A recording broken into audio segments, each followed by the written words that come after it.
Salam wa Sénégal man nag fan yëpp maa ngi gis samay mbokk créateur de contenu yi di jàllale comme information comme quoi que ay bu fekkee ne indi ay pancarte bu fekkee ne indi ay t-shirt man de yaakaaruma personnellement man yaakaaruma ni benn leader Pastef sañ naa def loolu man loolu yaakaaruma ko te gëwuma ni tamit dinañ ko def te képp koo xamante ne aussi seytaane jay na la ba nga xalaat koo def bay boo nga teg ci suuf ku ci nekk nag sañ nga militant ya nekk ci base bi nga tegal leen moyen de transport ñu ñëw loolu ku ne sañ na ko jàppal ak jàppal lay la waaw mais tamit bu yemee foofu na fa yem xam naa ne tamit benn leader Pastef yabul le président Ousmane Sonko yab gu toll ni di jël ay t-shirt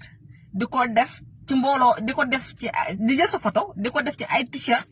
wala ngay bind ay pancarte ci ndaje moo xamante ne le président Ousmane moo ko woote loolu moom sañu ma ni kenn yabe na ko noonu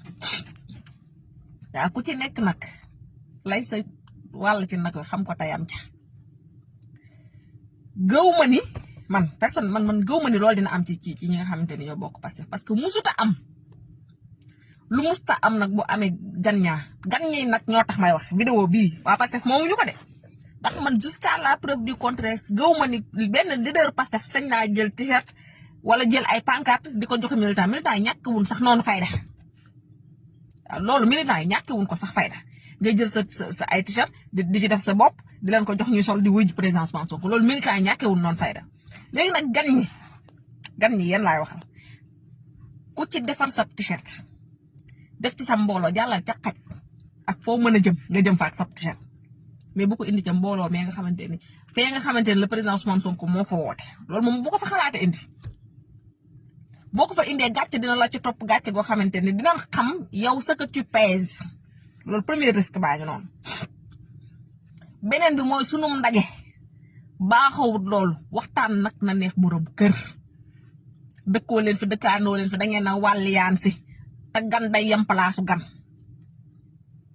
bu fi kenn indi t-shirt bu fi kenn indi pancarte ñun xamuñu loolu drapeau Sénégal lañu xam t-shirt le président Ousmane Sonko lañu xam xamuñu leneen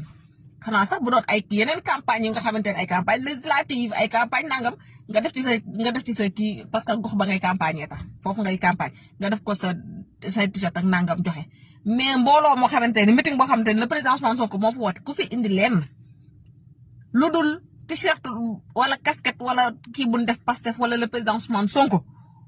gàcce dina la topp loolu de man mii maa la ko wax gàcce gu rëy